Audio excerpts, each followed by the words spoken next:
The metallic tang of blood spread across my tongue as I pressed my ear against the locked bedroom door, listening to Blake's laughter echo through the expensive Manhattan penthouse. 3 days. He had kept me trapped here for 3 days, and the tips of my fingers were bleeding from clawing at the polished wood, hoping to find a weakness in the thick slab of oak that had become the walls of my prison. "Please, Blake," I whispered through the crack of the door, my voice hoarse from crying until my throat turned raw. "The wedding is tomorrow. Your mother will notice if I'm not at the dinner tonight." His footsteps sounded on the marble floor, heavy and deliberately unhurried. I stepped back, my bare feet sliding on the cold hardwood just as the lock clicked. The door cracked open enough for him to slip inside, his suit pressed to perfection, like a twisted mockery of the civility he wore in public. "My mother thinks you have food poisoning," he said, adjusting his silver cufflinks. "It's strange how people will believe anything when you come from a family with enough influence." His gray eyes, which once reminded me of the calm before a gentle ocean storm, now felt suffocating, like concrete walls slowly closing in around me. "You brought this on yourself, Rachel. If you hadn't tried to run—" "I didn't run," I lied. Though we both knew about the suitcase hidden in the trunk, the cash I had scraped together for months, and the small apartment in New Haven I had secretly rented, I just wanted to visit my sister. His hand shot out, gripping my wrist with the precision of someone well-versed in control. Tight enough to hurt, but never enough to bruise where others might see. Blake was a master of invisible pain, had been for all 2 years of our engagement. "Your sister is less than a mile from here," he said, pulling me closer, the scent of his Tom Ford cologne, always Tom Ford, making my stomach twist. "Do you think I'm stupid? Do you think the son of Senator Whitmore doesn't have eyes everywhere?" The irony was cruel. Everyone envied me. Rachel Monroe, the unknown waitress who caught the eye of Blake Whitmore at a charity gala where I served drinks table to table. A modern Cinderella story, they called it. If only they knew the castle was a prison, and the prince was my captor. He released my wrist and smoothed his suit with a gesture so polite it felt sinister. "Get dressed. Something's come up." "What?" I rubbed my wrist, feeling the blood rush back into my fingers. "A business meeting. Here. In an hour." He walked to the wardrobe no longer mine, because he decided what I wore and pulled out a short black dress. "You'll pour drinks, smile, and remember that your sister's safety depends on how well you behave." My blood froze. "What did you do to Lena?" "Nothing yet," he said, tossing the dress onto the bed. "But her new boyfriend, the one she met at the coffee shop, works for me." Funny how love comes to people in unexpected ways, isn't it? I wanted to scream, to claw his carefully groomed face. But Lena was all I had left after our parents died, and Blake knew exactly where my weakest spots were. "I need a shower," I whispered. 10 minutes. "And Rachel," he added at the doorway, "don't be stupid. Otherwise your sister's boyfriend might teach her a lesson about disappointment." The lock clicked behind him. I collapsed onto the bed, my whole body shaking with silent sobs. Tomorrow, I would marry this man in front of 300 guests at the Whitmore estate. And tonight, I would play hostess to people I didn't dare ask the identities of. Because behind his family's polished political image lay dealings conducted only in the shadows, and I had realized it far too late. If you're still listening and this story touches something deep inside you, please take a moment to subscribe to our channel, like and share this video so we can keep bringing emotional stories every day. And if you don't mind, may I ask where you're watching from? Leave a comment below and let us know which corner of the world this story has reached. We truly treasure every word you share. I stood beneath the shower and let hot water pour over my skin, trying to wash away the numbness spreading across my chest. The water was too hot, but I didn't turn it down. The burning felt better than the hollow cold lodged inside me. I scrubbed my skin frantically, as if I could wash away the fear, the humiliation, the helplessness that had rooted itself in me for the past 2 years. After drying off and wrapping my wet hair in a towel, I stared at myself in the mirror. My face was pale, eyes sunken, cheekbones sharp. But once I put on makeup, I would become the woman everyone admired, the beautiful fiancé of Blake Whitmore, the perfect future daughter-in-law of a powerful political dynasty. I slipped into the black cocktail dress he chose, the cold fabric gliding over my skin like a reminder that I no longer had the privilege of choice. It fit perfectly. Of course he controlled my diet, my gym schedule, every inch of my body monitored under his watch. I lined my eyes, painted my lips, powdered my face, hiding the pain beneath a flawless mask. When I clasped the diamond necklace around my neck, its icy touch felt like a chain disguised as luxury. I walked to the door and pressed my ear against it. Voices floated up from the living room deep, commanding male voices. Blake had guests, just as he said, but I knew he wasn't an ordinary businessman. The shadowy connections, the midnight calls, the times I was forced to leave the room when certain visitors arrived. He thought I didn't notice, but I had begun piecing it together. I cracked the bedroom door open and stepped quietly into the hallway. My heels clicked softly against the floor, not loud enough to draw attention. I crept down a few steps when his voice sliced through the air, sharp as a blade. "What do you think you're doing?" I spun around. Blake stood at the bottom of the stairs, eyes narrowed, his suit immaculate as if he were about to appear on television, his lips curled into a cold smile. I thought I made myself clear. Just follow instructions. "I only wanted to greet your guests," I said, steadying my voice as my hand tightened around the banister. "I know my role." He took slow, deliberate steps up the stairs, each one slamming against my chest like a hammer. He stopped just a few steps below me. His eyes were no longer the soft gray. I remembered they were steel, cool, and merciless. "You don't need to greet anyone. You'll do what I say. And tonight, you'll play your part." I lifted my chin, swallowing the tears burning behind my eyes.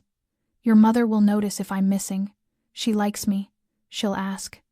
I told her you're sick, very convincing. "And if you ruin tonight, I can't promise your sister's boyfriend will stay loyal." My throat tightened. "You're threatening my sister?" He shrugged lightly, as if discussing the weather. "I'm keeping everyone safe. When you're obedient, things go smoothly. When you try to be clever, others pay the price." I wanted to speak, but anger and fear tangled in my throat until no sound came out. Blake smiled, gently stroking my cheek like a lover, but his eyes were as sharp as a knife. "Go, be my beautiful doll. If you embarrass me, you won't like the cost." I curled my fingers into a fist, my nails piercing my skin, until I felt the sting of blood. But I smiled. A perfect smile, the one I had practiced thousands of times in the mirror. "I'll make you proud," I whispered, stepping down the remaining stairs, each one carrying me closer to the hellish performance I had no choice but to play. The living room looked as if it had stepped out of an interior design magazine, all glass and steel with abstract art lining the walls and a glass chandelier hanging from the high ceiling, casting soft light across the polished marble floor. I walked in with the silver tray in my hands, feeling each pair of eyes pause on my silhouette. The men in the room were wrapped in expensive suits, their Italian leather shoes gleaming, the mix of strong colognes hanging in the air like a suffocating haze. Blake stood by the bar, appearing completely at ease on the surface, though his eyes were alert, fixed on me the way a hawk watches its prey. I moved slowly, carefully, as if balancing on a tightrope. One wrong step could cost me, and not just me. My sister was still dangling inside the invisible snare Blake used to keep me obedient. With a ceremonious flourish, he turned to his guests. "This is my beautiful fiancé, Rachel Monroe." A few men offered polite smiles. One silver-haired man nodded, but one man didn't smile at all. He stood apart in the far corner of the room, his back partially turned to everyone, the light from the towering windows outlining his tall frame in a perfectly tailored black suit. His hair was jet black, slicked back to reveal the crisp white collar of his shirt, not a wrinkle in sight. Even in utter stillness, even without speaking, he drew every gaze as though the world around him existed only as the backdrop for his presence. But when my heel caught on the edge of the rug, just a tiny misstep that tipped the tray, the glasses trembling, he turned. His eyes locked onto mine like an invisible chain. My breath stalled. His face was breathtaking in a way that made the air grow thin. All sharp, carved lines and storm-dark eyes. A thin scar cut across his left eyebrow, the only imperfection on an otherwise unreal kind of beauty. But it wasn't his looks that made my heart race. It was the gaze. Not hungry, not possessive, like the men orbiting Blake. Something else, sharper, knowing, unsettlingly aware. Blake's hand tightened around my waist, the smile on his lips freezing into something rigid. He introduced him. "This is Daniel Moretti, one of my special partners." Daniel broke eye contact, strolling toward us with a calmness that was somehow terrifying. Up close, he towered over Blake by nearly a head. The men near him instinctively stepped back, clearing a path the way people step aside for a king entering his hall. He didn't offer his hand to shake. Instead, he tilted his head slightly and spoke. His voice was deep, soft, smooth like red wine pouring into crystal. "A pleasure to meet you, Rachel." I nodded, trying to keep the tray steady. "The pleasure is mine." A hint of a smile touched his lips, just enough to tell me he knew exactly what kind of role I was being forced to play. Blake cut in sharply. Rachel was just about to serve drinks. "Darling, don't you have work to do?" I turned away, but I could feel Daniel's eyes still following me, tracing every movement, every slight tremble in my hands. Daniel Moretti. The name stamped itself into my mind like a mark that wouldn't fade, and for the first time in a very long time, I felt something other than fear. A shift in the air, a storm forming, and I wasn't entirely sure I feared it. I walked back toward the bar, fully aware of Daniel's gaze on me like a quiet, sharpened blade. My hand was slick with sweat, the silver tray suddenly unbearably heavy, cold as though it carried every year I had been kept captive. Blake remained in the center of the room, laughing and talking with his guests, but I knew he was glancing at me every second. I picked up a decanter, poured whiskey with my left hand to hide the tremor in my right. My breath came fast, but I didn't dare let it show. When I had poured 5 glasses for the group of men, I lifted the tray and turned back toward them, keeping my eyes away from Daniel even though my whole body felt pulled toward where he stood. The moment lasted only seconds, but it felt like walking through a heavy dream. The murmured conversations behind me seemed to dim into a muffled hum. I reached the center of the room, my head lowered just enough to avoid eye contact. And then something small and foolish happened. The heel of my shoe caught the edge of the rug by the coffee table, sliding forward for a fraction of a second. The tray tilted. I couldn't save it. Time slowed, stretching thin like it was tearing apart. The crystal glasses slipped from the tray, whiskey bursting through the air like ribbons of amber, followed by the sharp crack of shattering glass as each piece collided with the marble floor. A shard bounced back and sliced into my palm, blood spilling instantly. I froze, breath held in a tight knot, then dropped to my knees, scrambling to pick up the shards with my bare hands. Blood dripped onto the floor in bright, steady beads. The murmurs fell into absolute silence. Heavy footsteps approached, and I knew Blake was coming. I knew his anger too well, the silent punishment, the look of disgust, the iron grip on my arm or my throat when no one was looking. I held my breath, my fingers clawing at the ground, shards digging deeper into my skin, enough to sting, not enough to hide the fear. But instead of Blake, Daniel reached me first. He crouched down, brushing my hands aside with a gentle but commanding motion. "Stop." His voice was low, calm, yet something in the way he spoke froze the entire room. I looked up, trying to say I'm fine, but he had already taken my hand, turning my palm upward. A long gash ran across it, blood bright against my pale skin. Daniel pulled a black silk handkerchief from his pocket and wrapped it around my hand with a practiced ease that felt almost unreal. He didn't glance at Blake, but every movement was a declaration of defiance. Blake stepped forward, his smile stiff, his words squeezed through clenched teeth. "She's always been clumsy. I apologize for the inconvenience, Daniel. I'll have someone clean this up immediately." Daniel still didn't look at him.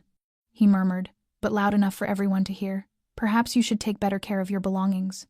I felt Blake's body tense, heat flaring in, his stare, but he didn't dare step closer. "She's not a belonging," Blake replied, attempting a laugh though his voice had turned rigid. "She's my fiancé." Daniel finally lifted his gaze. His dark eyes swept over Blake before settling on me again, reading me as if he had known every secret I'd tried to bury. "I know exactly who she is." He helped me to my feet, his hand steady at my elbow but never squeezing. "And I know exactly who's been treating her like a display piece." The air thickened, almost heavy enough to choke on. The other men exchanged glances, each one avoiding Blake's eyes as though none of them wanted a part in whatever was about to unfold. "Sarah, bring the first aid kit to the back lounge," Daniel said, still watching me, his voice softening in a way that made something inside me tremble. "I'll wait there." He spoke as if the entire room had narrowed to only the two of us. And in that moment, for the first time in 2 years, I felt someone step between me and the nightmare. Not to claim me, but to stop it from swallowing me whole. Daniel guided me through the hallway into a small room tucked behind the staircase, where the light was softer and the air felt strangely quiet. The door closed behind us, shutting out the murmurs and prying eyes of the guests. I sat on the edge of a deep blue velvet sofa, my right hand still held firmly between his large, impossibly warm palms. Daniel opened the cabinet beside him, pulled out a leather first aid kit, set it on the table, and sat across from me, his gaze sweeping over my face as if he were reading every unspoken hurt. He unwrapped the silk handkerchief. The wound still bled, though less now. He said nothing, only bowed his head and rinsed the cut with saline. I flinched as the cold liquid touched my skin, but I didn't pull away.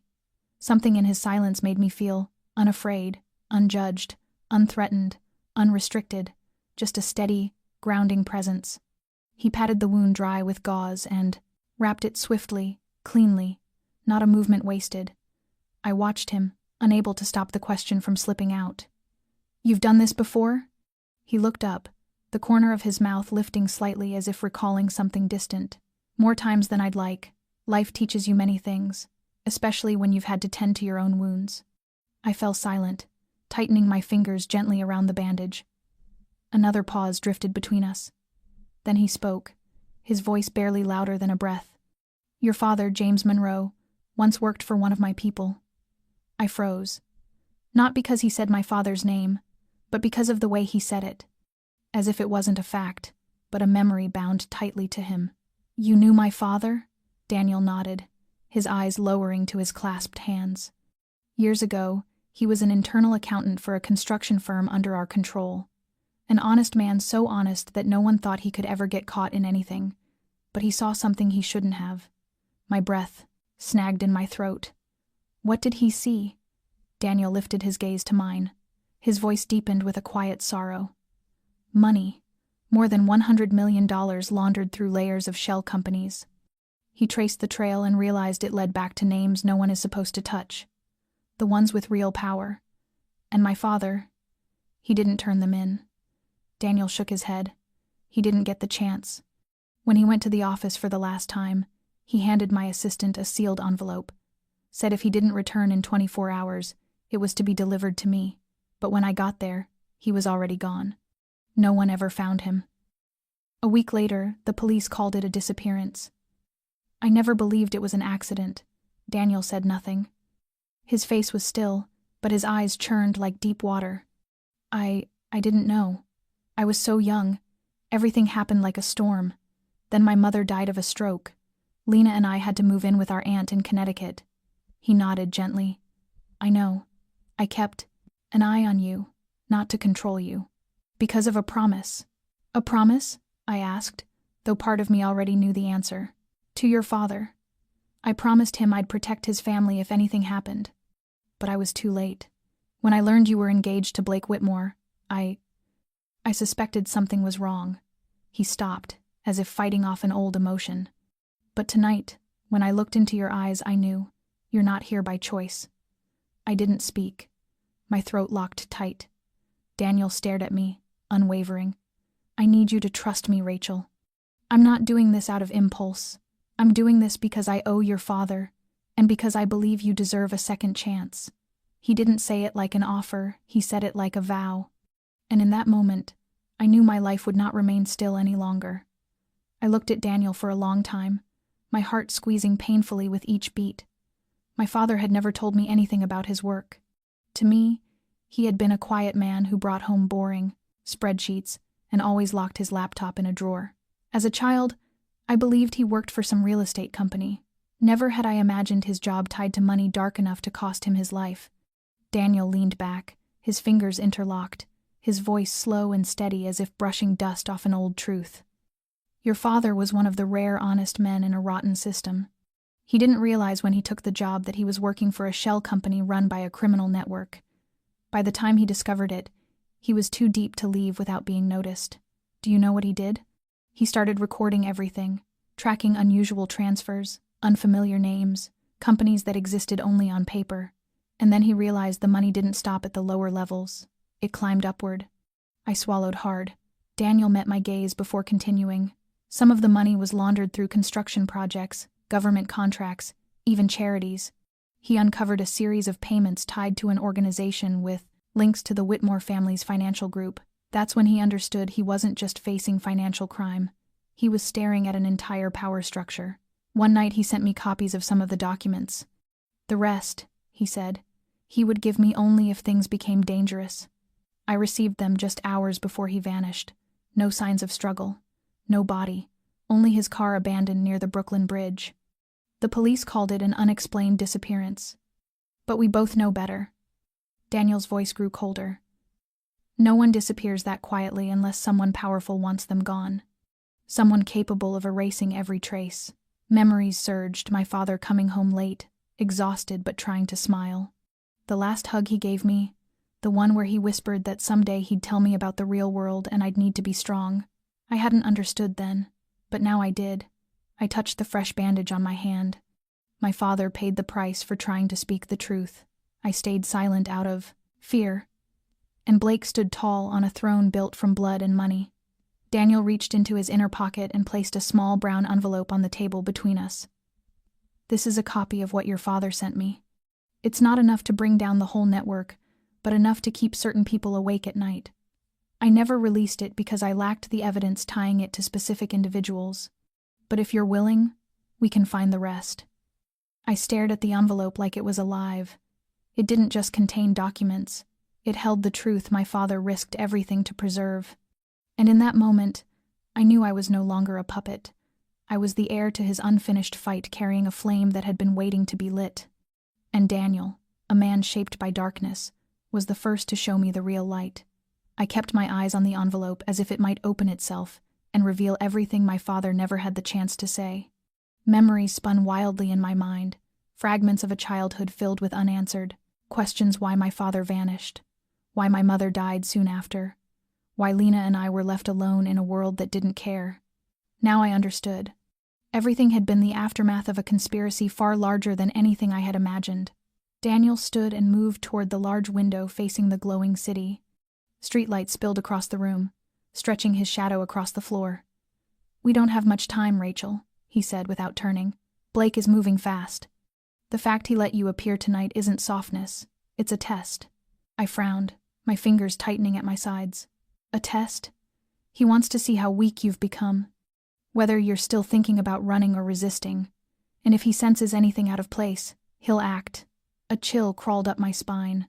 "You mean—" Daniel turned, his eyes sharp enough to cut. "I've received word from my people. Lena is no longer at her old apartment. Her new boyfriend hasn't shown up at the coffee shop. Her phone has been off since this morning. Rachel, I'm afraid Blake has already made his move." My heart clenched painfully. "No. He said he'd only warn me, that if I behaved," then the words died in my throat. Blake had never warned anyone. He manipulated and destroyed anything that defied him. Lena was the last person I had left to love. If anything happened to her, I wasn't sure I could survive it. Daniel stepped close, his hand resting on my shoulder, his eyes so serious it forced the air from my lungs. "We need to act tonight.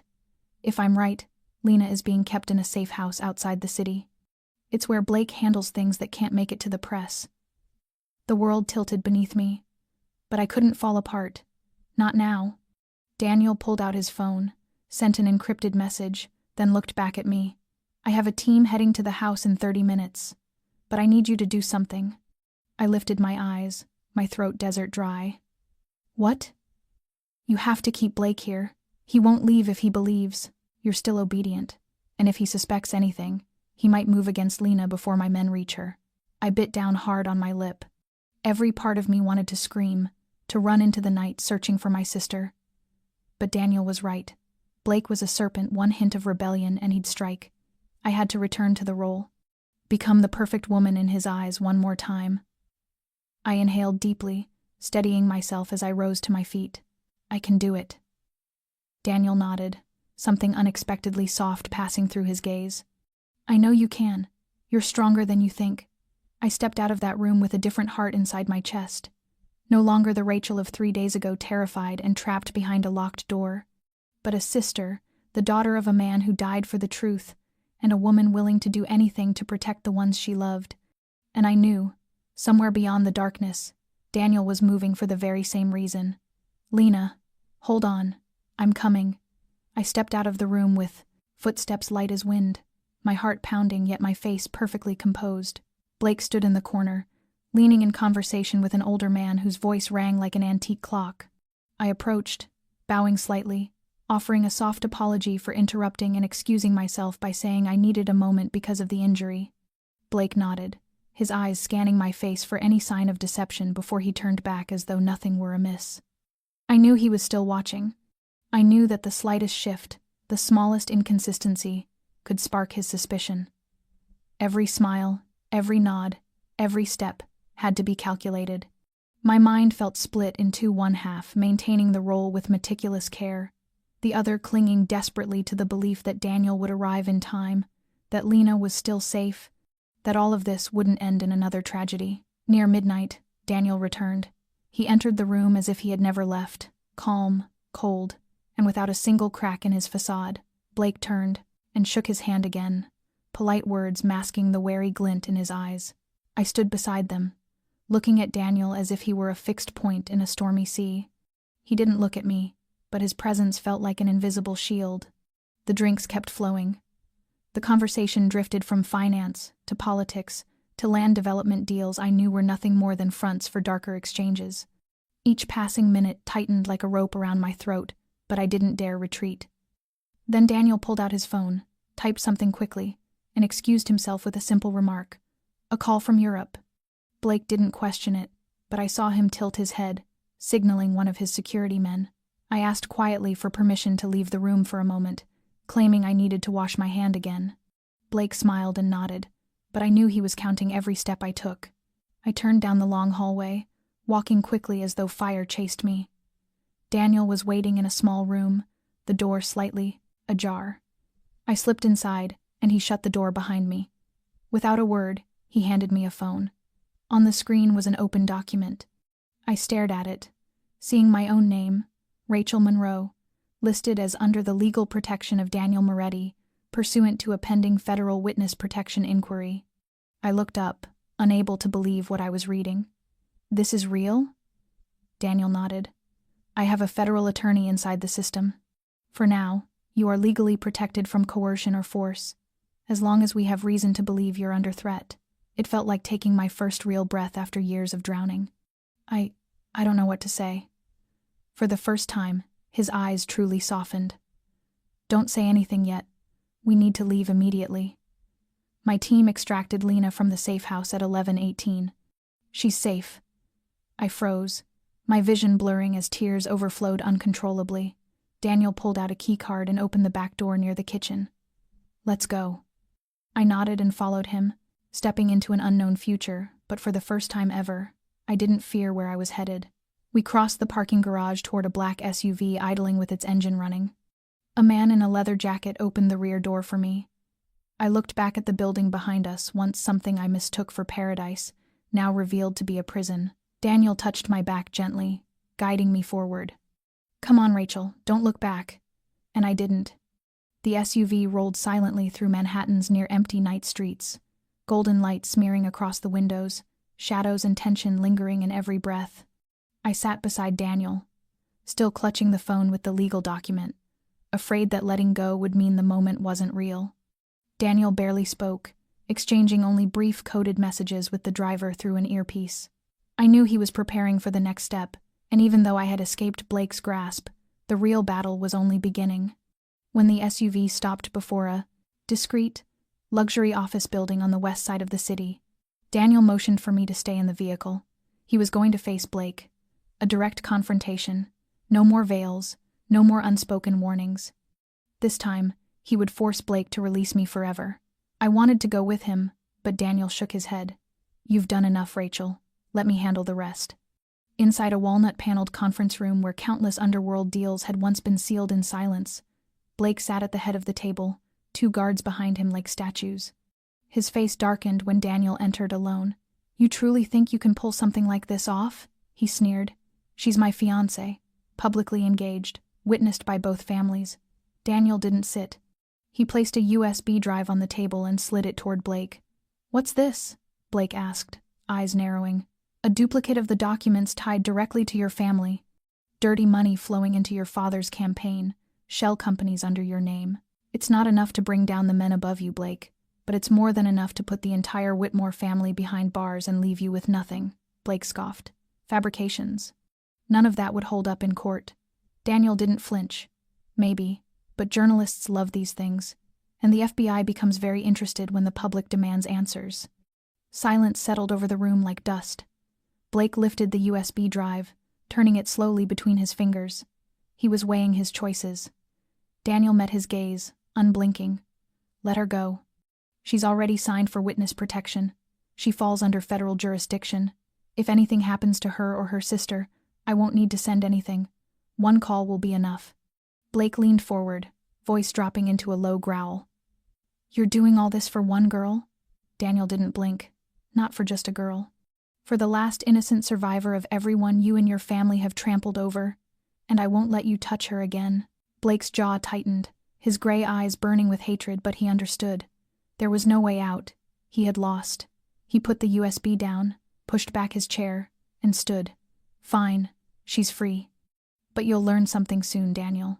In this world, no one is ever truly free." Daniel didn't respond. He turned and walked out, leaving Blake bristling with rage in the dim room. But I knew the moment that door closed behind Daniel, the past I had with Blake Whitmore closed with it, and for the first time, I was allowed to move forward without looking back. 2 days after the confrontation, I sat inside a safe apartment at a confidential location arranged by Daniel's team. Morning sunlight filtered through the curtains as gently as if no storm had ever ripped through my life. But behind that stillness, a machine was roaring to life, and its epicenter was the evidence Daniel had provided. That morning, every major news network flashed scenes of 2 suited men being led out of a mansion in handcuffs in the affluent northern suburbs. Blake Whitmore and his father, Senator Howard Whitmore, arrested on charges of money laundering, campaign fund manipulation, and participation in a decade-long illicit financial network. Black FBI SUVs lined the once quiet street. Neighbors gathered silently, watching the fall of men who had once been praised as symbols of power and success. I didn't feel triumph. I didn't feel vengeance. What washed over me was something quieter, deeper, a release so profound it felt like breathing fully for the first time in years. Daniel sat beside me, remote in hand, eyes fixed on the screen to confirm that what we had done had truly shifted something in the world. He turned to me, voice calm but certain. "This is only the beginning. The investigation will be long, but they won't be able to hurt anyone else again." I nodded, overwhelmed by emotions without names. Journalists dove into hidden campaign donations, ghost contracts, questionable investments tied to Whitmore-controlled trusts. No one could silence the questions anymore. No one could bury the connections. And most importantly, no one could deny what my father had uncovered before he vanished. The documents Daniel held had been delivered selectively to the right agencies, at the right time, to the right people. No impulsive moves, no more blood, just the truth, steady and cold, powerful enough to crack an entire system from within. Lena, after days of relocation for her safety, was finally brought to me, and I held her in my arms. The moment broke me open not from fear, but because for the first time in years, I didn't have to hide what I felt. My sister, the last piece of the world that had once belonged to us, was alive, untouched. And now we were free. A week later, I signed all the paperwork releasing me from every legal tie to the Whitmore family. The engagement dissolved, the dowry returned. I took nothing with me except my name and the memories I had survived. But it was from those ruins that I began to rebuild without fear, without looking over my shoulder, without shrinking when someone mentioned the past. I was Rachel Monroe, daughter of a man who died for the truth, sister of a girl deserving of a future, and a woman who had clawed her way back to her own freedom. And I knew I wasn't alone. Beside me was Daniel, not a savior, but a companion willing to walk into the darkness just to bring me back into the light. I turned to him, took his hand, and squeezed it in silent gratitude. In the gentle stillness of that morning, I knew everything had changed forever. Autumn in Vermont was so peaceful it felt as if I had stepped into another world, one where every sound softened and the colors of the earth and sky slowly blended into one quiet symphony. The road leading into the small town was covered in orange-gold maple leaves, dotted here and there with flashes of red as though someone had carelessly sprinkled paint over a tian landscape preparing itself for winter. The jeep stopped in front of a wooden house tucked behind a stand of old pines, a 3-story home with a steep roof and a wide front porch, where an old wooden swing hung suspended in the cool air. Daniel opened the car door for me, saying nothing, watching me with the same quiet stillness as the sky above us. I stepped down and took a long breath. The air here had a sweet, cold edge to it, clean and untouched, as if my lungs were being renewed after months of being choked by city smog, blaring horns, and locked doors. Lena had arrived the day before. She was sitting on the porch, wrapped in a wool blanket, hands cupped around a mug of hot cocoa. When she saw me, she jumped up, ran down the steps, and hugged me so tightly I thought I might fall. I hugged her back. The familiar weight of my sister pressed against me, and tears blurred my vision. But these were tears of relief. Not from fear, not from pain, but from standing in a moment I once believed I would never reach. After everything, we still had each other. The days that followed slipped by in a slow rhythm, as though time itself wanted to give me space to heal. I woke early in the mornings, brewed coffee, and sat on the porch watching the fog lift from the distant lake. In the afternoons, Lena and I walked through the woods, picking up fallen leaves and sharing small, wandering pieces of conversation.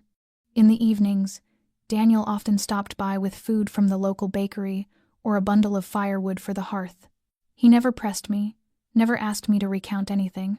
He was simply there, quiet, steady, a natural part of this place, as though his presence belonged here. One night I woke from an old nightmare, my shirt clinging to me with cold sweat, my heart thudding like it wanted to break free. When I stepped out of my room, Daniel was already sitting on the porch steps with a cup of tea in his hands, staring out into the dark. I didn't ask why he was there. I just sat beside him, and the silence between us became strangely warm. He handed me the cup without a word. The next morning, I went to the backyard to tend the overgrown garden. The neglected flower beds were cleared, fed with fresh soil, and sown with new seeds Daniel had brought. As my hands touched the earth, I felt something awakening in me, something alive that I thought I had long lost. I was no longer the girl imprisoned in that glittering penthouse. I was no longer the woman walking under the stage lights of a wedding planned for her. I was Rachel Monroe, learning how to breathe again, how to smile, how to believe in a tomorrow without fear.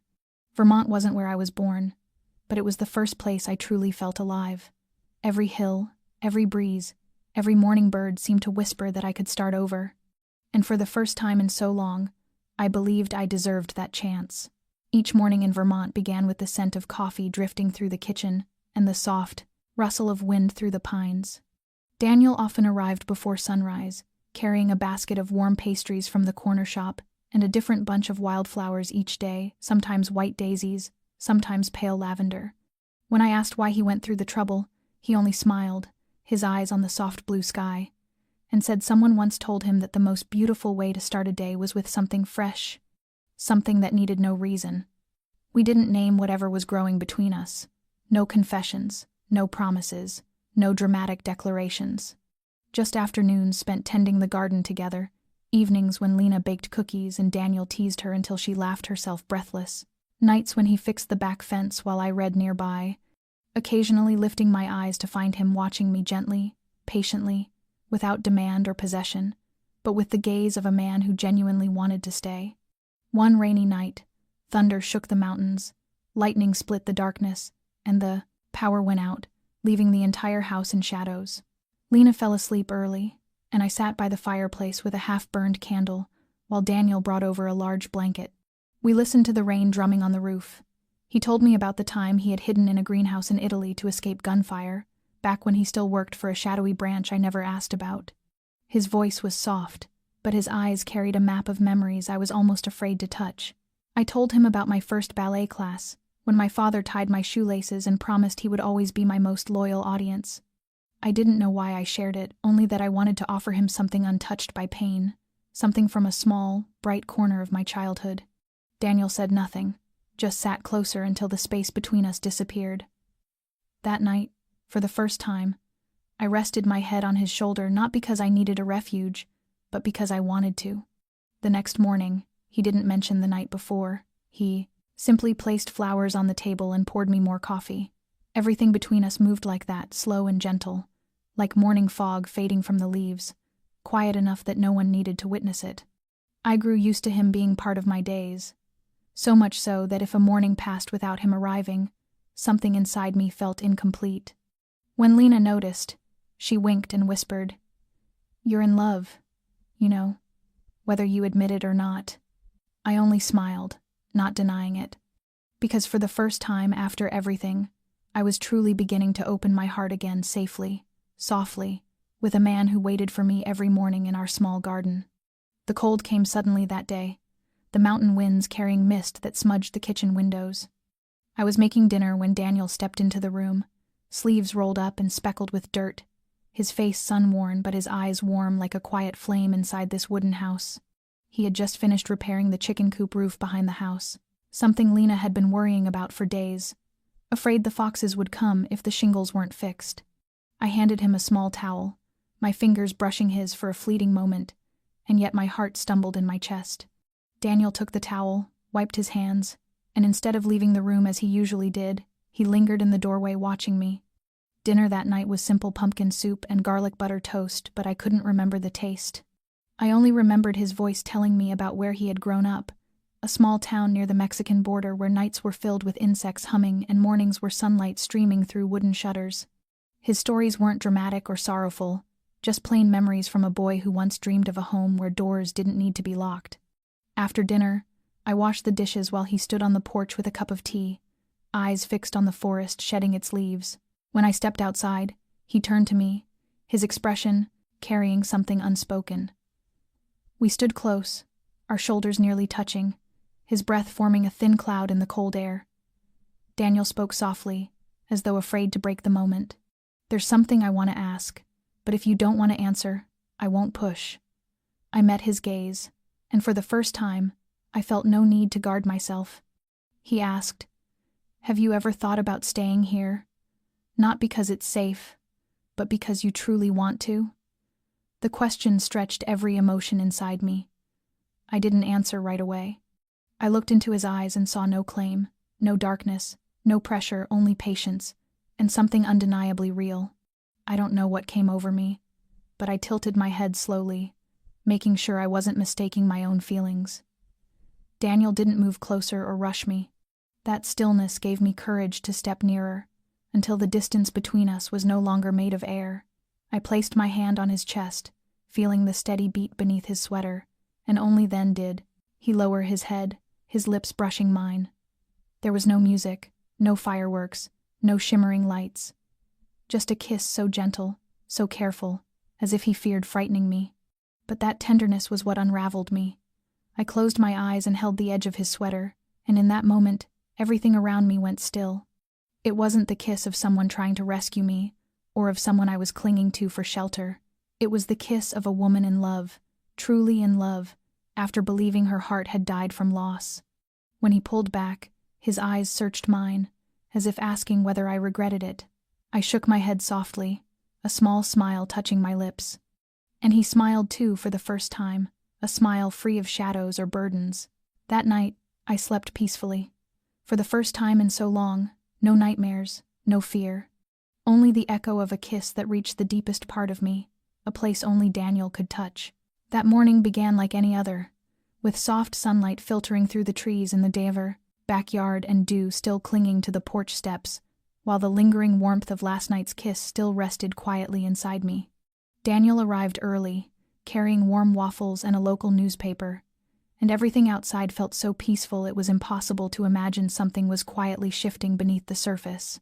He sat beside me on the porch, silent as always, glancing at me now and then with a faint smile.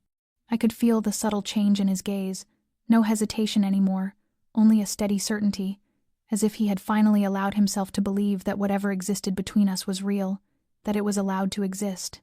But calmness can sometimes be the omen of a coming storm.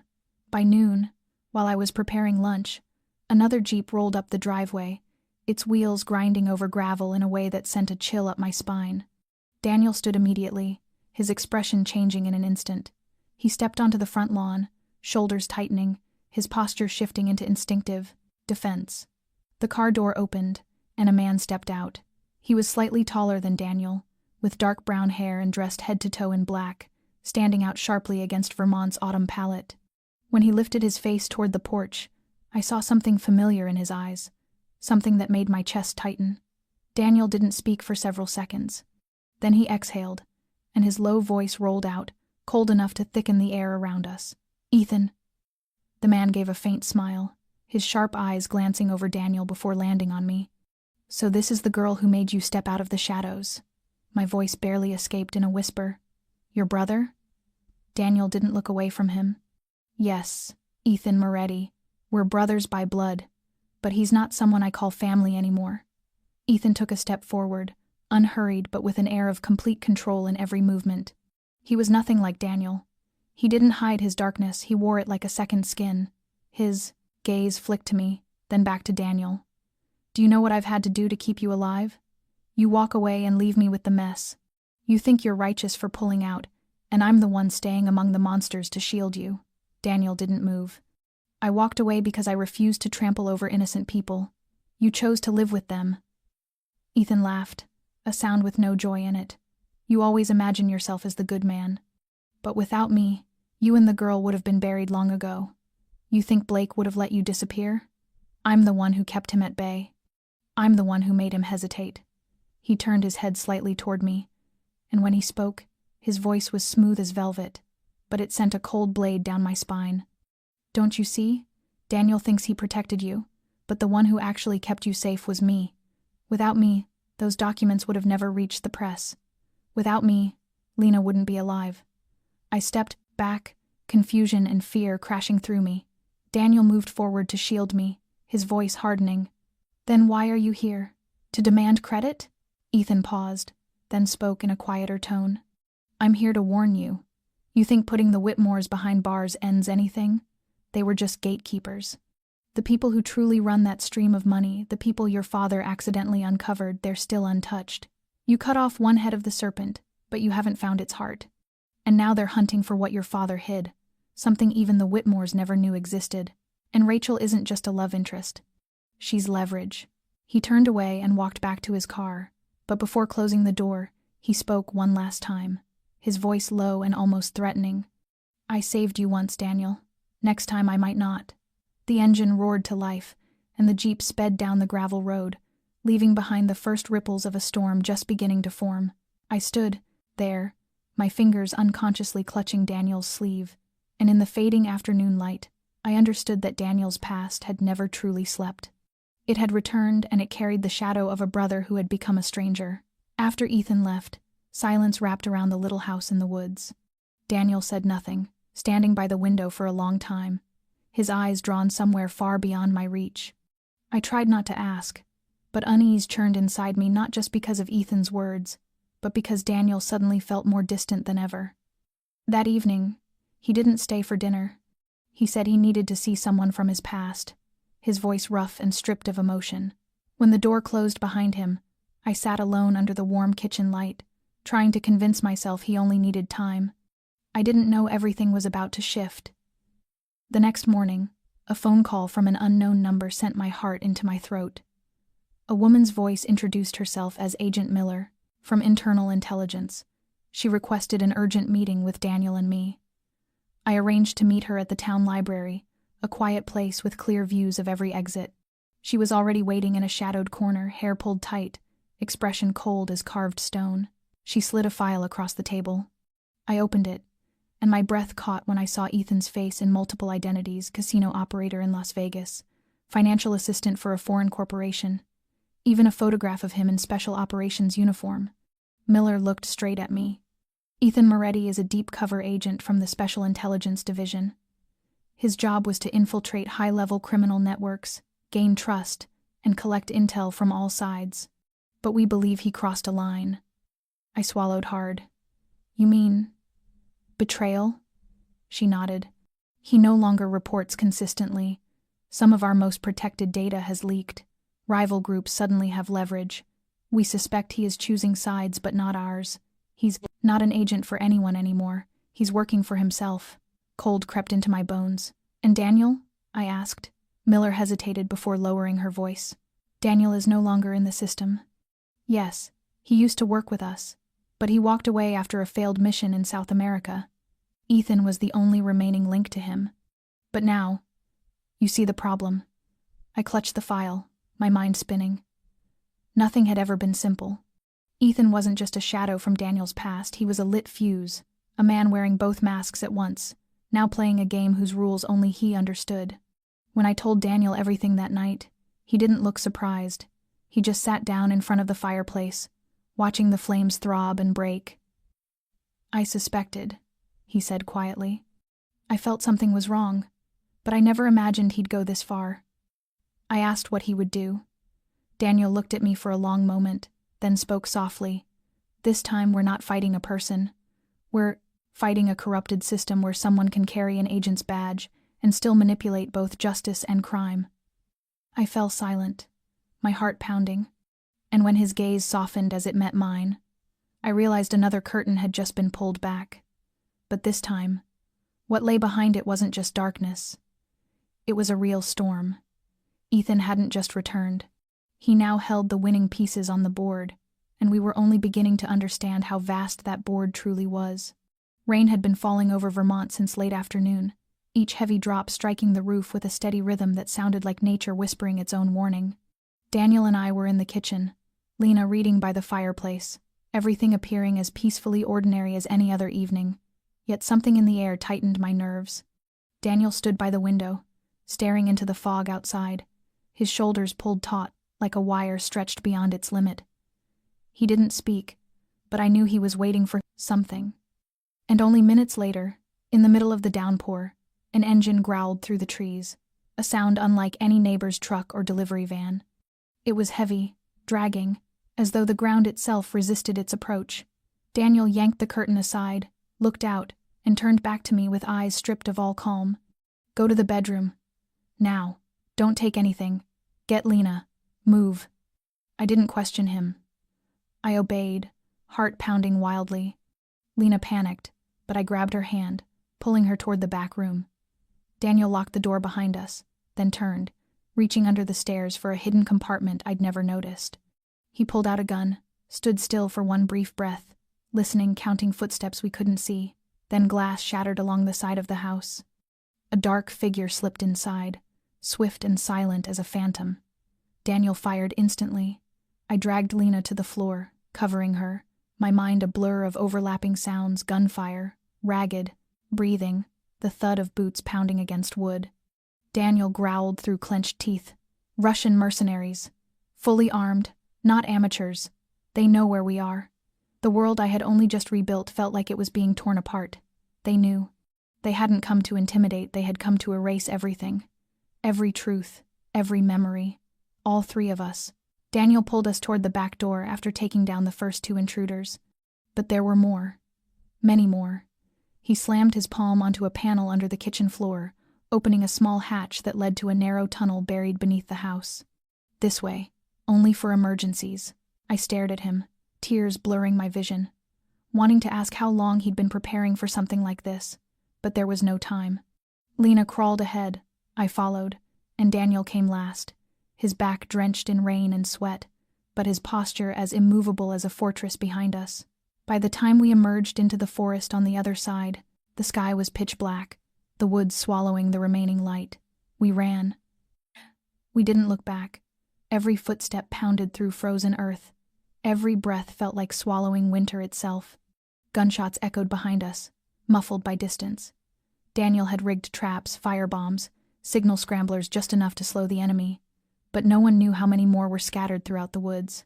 When we finally reached the old hunting cabin deep in the forest, Daniel shut the door, locking 3 separate latches, then swept the room with quick, deliberate movements.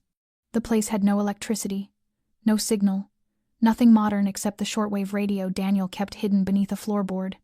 He sent out a coded call to one person alone, Vince, an old combat partner who had been living off-grid for years. Only when the signal went through did Daniel sit beside me and Lena, his breath harsh, his face smeared with mud and blood, but his eyes blazing like fire. I didn't know what waited ahead. I only knew the real storm had arrived. And this time, it wasn't just threatening to tear apart the wooden roof of our refuge. It was threatening to erase everything we'd ever believed was safe. Daniel took my hand, squeezing tight. "They'll come back," he said quietly, just loud enough for me but soft enough not to terrify Lena. "But next time, they won't find anyone left to kill. Because we're going to strike first." In the trembling glow of the oil lamp, I saw it with sharper clarity than ever. Daniel was no longer the man running from his past. He had returned to the person he once had to become, and this time, he would let nothing and no one take anything from him again. The cabin held its breath with us all night. The silence felt stretched so thin it might shatter. Daniel didn't sleep, not even for a moment. His eyes stayed fixed on the narrow crack of window overlooking the tree line, watching for shadows that didn't belong. I held Lena in my arms, trying to steady both our trembling bodies, but every heartbeat felt heavy, carrying fear and a sinking sense of inevitability. Near dawn, when fog still lay thick on the ground, Daniel turned to me, his voice low and firm. "They're coming, faster than I expected. Take Lena and get her into the basement hatch behind the stove. Don't open it unless I call 3 times in Morse. Without that, you stay hidden." I wanted to argue, to pull him down into safety with us, but the look in his eyes stopped me. It was the look of a man ready to walk into darkness to keep it from swallowing everything else. I guided Lena into the hidden basement, masking my trembling voice with whatever calm I could gather. When I looked back one last time, Daniel was placing small explosives around the cabin like chess pieces in a deadly endgame. Moments later, footsteps thundered outside, heavy, coordinated, pressing the forest floor down as if the trees themselves were buckling beneath their weight. Daniel stood beside the door, gun raised, eyes unblinking. The first intruder stepped into the kill zone. An explosion ripped through the dawn. Glass blew inward. Wood splintered and rained onto the floor. One mercenary fell instantly. 2 more stormed through the back, automatic rifles sweeping across the living room. Daniel rolled behind the sofa, firing back with brutal precision. One enemy collapsed with a strangled scream. The other ducked behind the kitchen door, trying to flank him. Daniel didn't wait. He drew the knife from his belt and sent it spinning through the doorway. It struck the man square in the chest. He dropped in a heap, but gunfire erupted again from farther away this time. They were approaching from 2 different directions. Daniel cursed under his breath, hurled a smoke grenade across the room, and dove behind the heavy dining table. As the room filled with thick gray haze, he used the shadow beneath the table to line up shots, taking out 2 more men at the side entrance with 3 clean bullets. In the basement, I curled around Lena as bullets hammered into the walls above us. I shut my eyes, whispering silent prayers, begging to hear 3 taps, just 3. Instead, a blast shook the entire cabin. A grenade. Dust rained down over us. The world roared. But then through the ringing in my ears, I heard Daniel's voice, raw with fury, rising above the chaos. "You're not taking anyone from here." His voice sliced through every layer of terror wrapped around my spine. And then finally 3 taps. Clear, precise, undeniable. I shoved the hatch open. Smoke billowed everywhere. Daniel stood in the middle of the wreckage, face streaked with blood and soot, but his eyes still blazing, still unbroken. I ran to him, Lena stumbling behind me, tears streaking her cheeks. Daniel pulled us both into his arms, breath shaking. "It's over," he said. "At least for tonight, but we have to leave. Now." I didn't ask why, didn't need to. If Daniel said we had to go, it meant the enemy would not stop coming. But I knew something else with complete certainty, something stronger than fear, stronger than the storm still echoing in my chest. As long as Daniel was with us, Lena and I would survive. And if running wasn't enough anymore, then I would stop running. I would fight beside him. As the storm outside finally began to settle, we stopped in the temporary safe house Daniel had prepared long ago, its dim yellow light casting soft shadows on bare walls. A space empty except for a few chairs and an old work desk. I sat down, my hands still trembling after hours of running, my eyes unfocused, as I watched Daniel checking the security systems and speaking with Vince through the radio. Then, suddenly, a memory surfaced, something I had believed was long lost to time. A memory of my father, James Monroe, a man who had once been a meticulous, sharp-minded accountant, careful with every record, and every important document he ever touched. I remembered how he used to tell me that anything of real value must be protected, and that some codes existed only for family. Slowly, like the flicker of a match in a dark room, a forgotten word came back to me, the word he had used when I was still a child.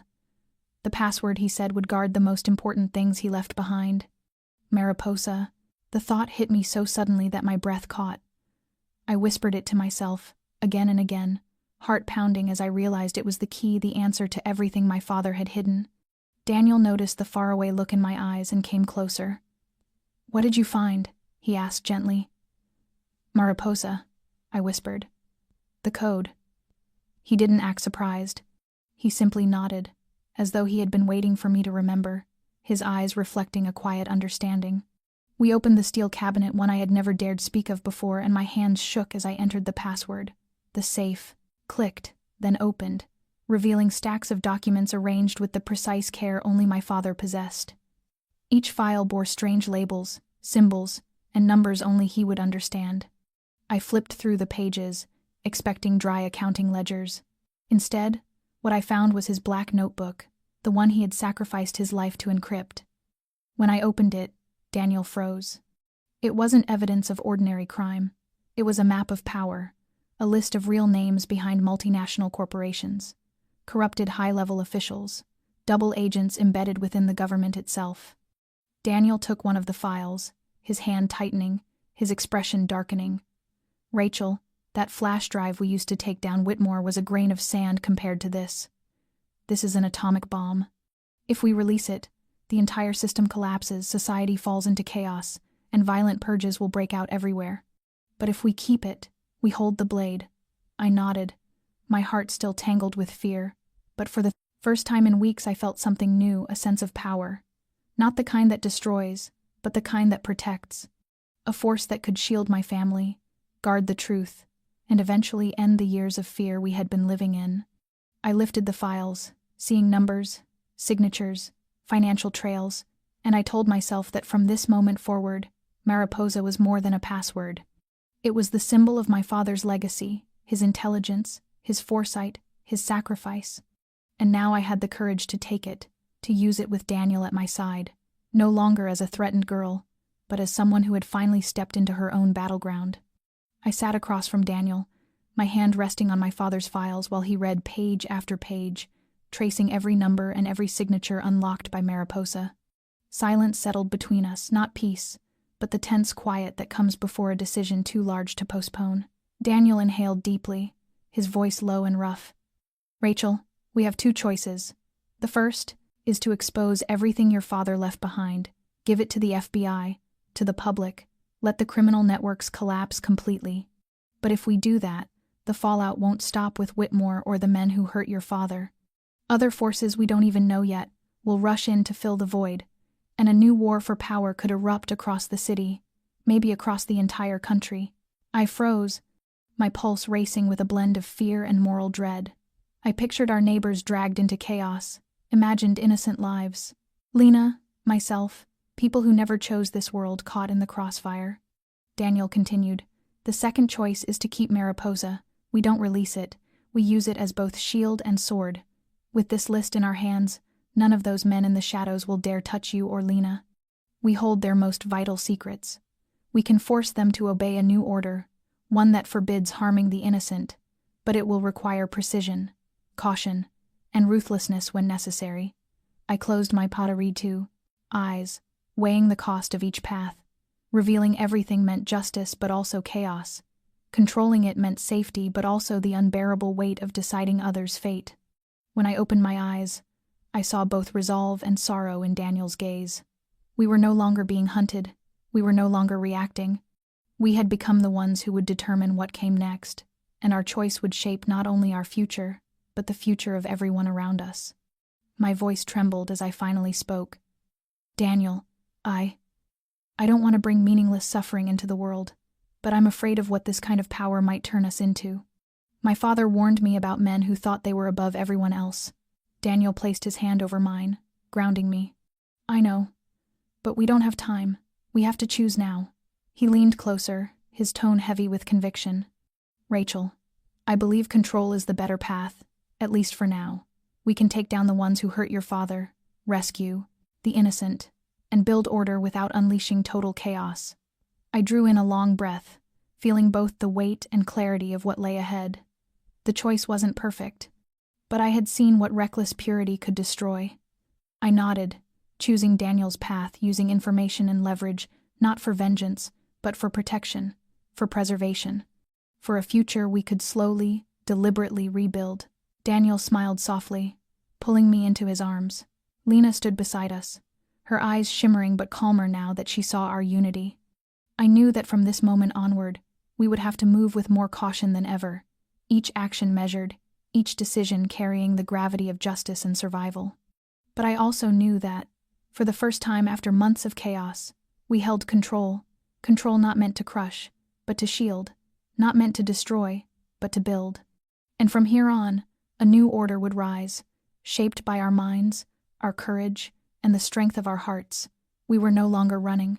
We were the ones choosing our fate and the fate of those we loved. After we agreed to keep the information and use it to build a new order, the safe apartment fell into a strange, almost sacred quiet. Lena was asleep after a night drawn tight with fear, and I sat at the table, my hand still resting on the documents my father had left behind, feeling both lighter and heavier all at once. Daniel stood by the window, his gaze reaching toward the forest where danger still lurked somewhere beneath the shadows, yet now seemed to have stepped back, held at bay by his preparation and resolve. He turned, his eyes soft but unwavering. "Rachel," he whispered, "do you know how much strength I've seen in you these past months? Even when you were threatened, even when you were isolated, you never broke." I looked at him, my heart beating fast, warmed and unsteady, aware that what bound us now was no longer just survival. It was connection, trust, and something deeper we had built through fire and fear. Daniel stepped closer, then lowered himself to one knee in front of me, his voice low and certain. "Rachel Monroe, you have shown me courage, loyalty, strength no one could measure." He reached into his pocket and opened a small box. A ring glimmered beneath the warm light, and its reflection trembled in my eyes until my heart felt like it might burst. He continued, "This time it's real, not out of duty, not out of debt, but because I want to spend my life with you, protect you, and build something new with you." My breath tangled, my eyes grew wet, and in the swirl of happiness and lingering grief, my heart knew this was a moment I finally had the right to choose. I inhaled deeply, my voice shaking yet steady with conviction. "Daniel, I choose to stay, not out of fear, not out of gratitude, but because I want to walk forward with you. I want to share this strength and this responsibility. I want to stand beside you, not run anymore." Daniel smiled a rare smile, gentle, yet powerful. He rose, wrapped me in his arms, his warmth a shelter I had longed for without ever daring to name it. We stood there in the muted light, quietly but fully aware that something irreversible had just begun. Behind us, Lena slept peacefully, not yet knowing how our lives had just turned onto a new path. I placed my hand over his chest, feeling the solid rhythm of his heartbeat, and he whispered against my ear, "Rachel, from now on, you're not someone I protect, you're my partner. A part of everything I will do, everything I will become." I felt the truth of it in every breath he took. Daniel tilted my chin gently, looking into my eyes, his gaze clearing away every shadow of doubt. "You will be my wife," he said softly, "the woman who will face danger with me, build the world we want to protect, and create a safe place for the people we love." Tears blurred my vision, but trust carried me, and I nodded. He pulled me into a deep, warm kiss, nothing like the ones before. This was a kiss born of choice, of love, of unshakable faith. In that moment I felt something shift inside me. I was no longer the girl who had been hunted, threatened, or trapped. I was part of the strength, part of the decision, part of a love that could not be shaken. Daniel held me close, and I leaned into him, feeling truly alive for the first time in so many long, difficult months, alive, loved, and trusted. We stood there in silence, but the silence was full of decisions, love, and promises, and I knew my life had turned its page. The darkness behind us, the choice, the love, the new life ahead. Our wedding day arrived with the gentle quiet of Vermont, where autumn leaves draped the hills like an artist's tapestry, creating a breathtaking backdrop for our small ceremony. Lena stood beside me in a soft pink dress, holding a bouquet she had arranged herself, my bridesmaid, and the only person besides Daniel who truly understood what we had survived. I looked at Daniel as he stood beneath an arch woven from wild flowers we had chosen together. His expression solemn, but his eyes burning bright with love and certainty. In his hand was the ring he had given me, a reminder that every fear and every wound had led us to this moment. Each step I took toward him, across the grassy aisle, felt lighter than the last, filled with calm and joy, untouched by the ghosts of fear. Daniel took my hand, warm and steady, the same hand that had shielded me during the darkest nights in the Vermont woods. His eyes never left mine, and within them I saw our entire future laid bare. Lena smiled wide, her eyes shining with admiration, and I felt our sisterhood stronger than ever. She wasn't just my bridesmaid. She was the faithful companion who had walked beside me through every shadow. We exchanged vows, simple, unadorned words spoken straight from the heart, promising to protect, to share, to love for a lifetime. When Daniel slipped the ring onto a tay, my finger, warmth radiated through me, dissolving every trace of sorrow or fear that once held me captive. What we had now was peace and joy, and the life I once believed I could never reclaim. The ceremony was small but filled with tenderness, a circle of trust made up of Lena, a few close friends, and the people who had helped keep us safe when the world closed in. Laughter spilled into the afternoon when Lena tugged my hand and made me dance a few steps before the ceremony ended. In that simple joy, I realized how long I had ached for ordinary moments like this. Daniel wrapped an arm around me, whispering soft words that reminded me we had survived every storm, and now all that mattered was the life ahead. His heartbeat pressed against mine, and in that connection I knew everything that had happened was part of the story that led us to this peace. When the ceremony ended, Lena raised a glass, her eyes glassy with emotion, and I hugged her tight, thanking her for standing by me. The three of us laughed, letting the memories of pain scatter like leaves in the wind. The Vermont afternoon glowed gold, the breeze brushing past the trees carrying the scent of leaves and wildflowers. Hand in hand, we walked toward the hill overlooking the valley, a quiet place holding the promise of our new beginning. Daniel leaned close and whispered, "Rachel, we finally get to live. Truly live." I smiled, letting happiness fill every part of me. From that day onward, we would face challenges together, but this time, it was a beginning, rooted in love, trust, and family. Our final day in Vermont unfolded in a soft, golden light as the sun dipped behind the autumn trees. I stood on the balcony with Daniel, my hand wrapped in his, feeling his warmth and the steady beat of his heart echo against mine. Below us, Lena ran across the grass, her laughter floating upward, a joy so simple and pure that I had once believed I would never experience it again. As I watched her, I thought of past the confinement, the threats, the fear and isolation, and realized that life itself was the precious gift, and the power to choose was the truest strength we ever possessed. I had chosen to live, not as a victim, not letting the past dictate my fate, but as someone writing her own story with love, courage, and belief. Daniel held me tighter, whispering that we had walked through darkness to find our light. And in that moment, I knew happiness was not something that simply appeared. It was something we had fought for, protected, and cherished through every quiet second of peace. My story is a reminder that no matter the trials, the heartbreak, or the loss, we can find our inner strength again, reconnect with those who love us, and turn pain into wisdom, creating something positive, not only for ourselves, but for our families and our communities. To everyone listening, I want to share this truth. No matter your circumstances, you still have the right to choose life, to choose joy, and to believe in the good that waits for you if you are brave enough to step out of the shadows. If this story spoke to you, please subscribe to our channel so you won't miss the meaningful videos we share each day, and remember to like and share so others can feel the message as well. I truly want to know what you felt hearing this story, whether it echoes some part of your own life, whether you've faced struggles that resonate with Rachel's journey. Please leave a comment below so we can hear your thoughts from the heart.